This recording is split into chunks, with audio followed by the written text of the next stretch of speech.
Le grand débat sur Africa numéro 1. Ces dernières années, l'actualité africaine a été marquée par des coups d'État constitutionnels en cascade.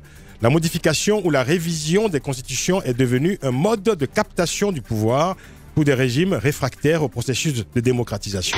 D'abord, ce qu'il faut retenir de l'histoire, c'est qu'en réalité, les constitutions n'ont jamais été écrites par les Africains. Une constitution, il n'y en a pas 10 000 et les modèles se ressemblent quelque part. Prenons l'Europe aujourd'hui. Elles ont été écrites à Paris, c'est même à Paris qu'on a décidé souvent des devises, ainsi de suite. Je dirais, toute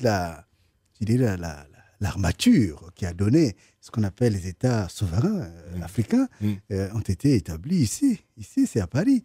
Je ne pense pas que ce soit fondamentalement un problème. Pourquoi? Parce qu'une constitution, c'est quoi? Une constitution est un acte. D'abord, elle est récente, même dans beaucoup de pays européens. L'Europe a une tradition parlementaire et pas du tout présidentielle dans la forme que nous connaissons aujourd'hui. En Afrique, évidemment, on va s'inspirer de ce qu'il y a, on ne peut pas faire autrement. Et ce n'est pas tant le fait de s'inspirer de ce qu'il y a qui me pose problème. Ce qui me pose problème, c'est qu'on ne le respecte pas. C'est ça la question. Et c'est ça qui est dramatique. Comme le disait un des intervenants, je ne pense pas qu'il y ait un problème majeur. On ne peut s'inspirer que de ce qui existe. Vous le savez, on venait à peine tout juste d'être indépendant et le modèle était tout là. Du fait que, vous savez, nous avons quand même notre passé, nos empires. Hein? Et ils n'ont pas gouverné comme ça gratuitement. Ils avaient quand même même si on n'appelait pas ça à l'époque constitution, mais c'était quand même des constitutions. On a un problème, c'est le problème de transmission des pouvoirs. On peut le faire par la Constitution, on peut le faire par autre chose. Si on règle ça, et que la Constitution soit un cadre qui peut permettre de le régler, qu'elle vienne de Chine, du Japon, de n'importe où, qu'elle soit juste respectée. Non, on ne peut pas standardiser les constitutions. Et ce n'est pas vrai. Sociologiquement, dans le regard de sociologue que je pose en tant que sociologue, je me dis, à un moment donné, il faudrait avoir une norme de base. En fait, qu'est-ce que l'on veut? Où veut-on aller? Quelle république nous voulons donner? C'est ce que disait Mme Denis Ouassou, il faut prendre en compte les données sociologiques et les données locales, les réalités locales du contexte. Parce qu'au fond, la première garantie, si on peut parler de garantie, c'est d'abord le fait même que la Constitution devienne un pacte.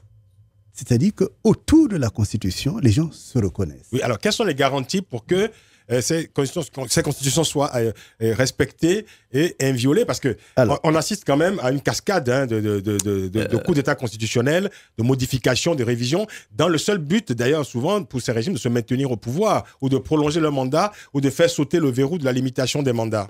Et ce qui se passe aujourd'hui, c'est la faute, effectivement, de ceux qui ont pu fréquenter l'école, ce qu'on appelle aujourd'hui les intellectuels africains. Où sont-ils? Qu'est-ce qu'ils font? Ils veulent tous le pouvoir.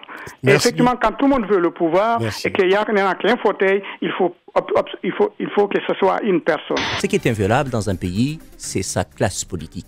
Ce sont ses institutions voulues par les gens. Ce sont ses corps intermédiaires. Ça, c'est inviolable. Et quand vous mettez en place dans un pays avec toutes ces garanties-là, en effet, vous aurez une constitution inviolable. On parlait du respect de la Constitution. Pourquoi, me semble-t-il, modestement, à mon niveau, ne respectons-nous pas, les Africains, en fait, les constitutions africaines? Au passage, je crois qu'en fait, ces constitutions sont généralisées, ne reflètent pas nos réalités africaines. Elles ont souvent été importées. Mise un peu, mélangée et tout, et puis données aux gens. Ça ne vient pas de nous, ça ne reflète pas nos réalités. Il est très difficile de dire tout simplement, ça vient de l'extérieur, c'est mauvais. Ça peut venir de l'extérieur, c'est bon. Il vaut mieux que ça vienne de l'intérieur et c'est tout aussi bon. La Constitution, c'est comme une Bible. Je pense que la Bible, on la modifie pas comme ça. C'est un acte qu'une personne, un acquis au gouvernement, prend devant le peuple. Et on voit si souvent, lorsqu'un président de la République prend les pouvoirs, il dit « Je jure au nom du peuple, au nom de Satan, au nom de Dieu, je ne changerai pas la Constitution. » Mais aussitôt qu'il est élu, et voilà, lui, il va s'étaler à modifier la Constitution. Moi, je préfère désacraliser la Constitution. Et quand je dis ça, c'est pas du tout pour justifier ce qui se fait par-ci et par-là, du tout, non. Mais si on désacralise la Constitution, ce serait probablement pas plus mal. Pourquoi? Parce que la Constitution est d'abord, du moins, le respect qu'on a de la Constitution et le respect qu'on a de soi-même et de son pays. Pourquoi on a beaucoup de coups d'État, je vous le disais hors antenne? nous n'avons pas de corps politique constitué. Les partis politiques en Afrique représentent autour d'1% de l'électorat. Et le jour où on aura des partis politiques sérieux, on n'aura pas un corps militaire constitué qui prend le pouvoir. Vous savez, si dans mon pays, la Mauritanie, il y a beaucoup de coups d'État, c'est parce que la seule institution qui fonctionne, c'est l'armée. Au début de nos indépendances, il y a eu quand même beaucoup de choses qui ont été faites.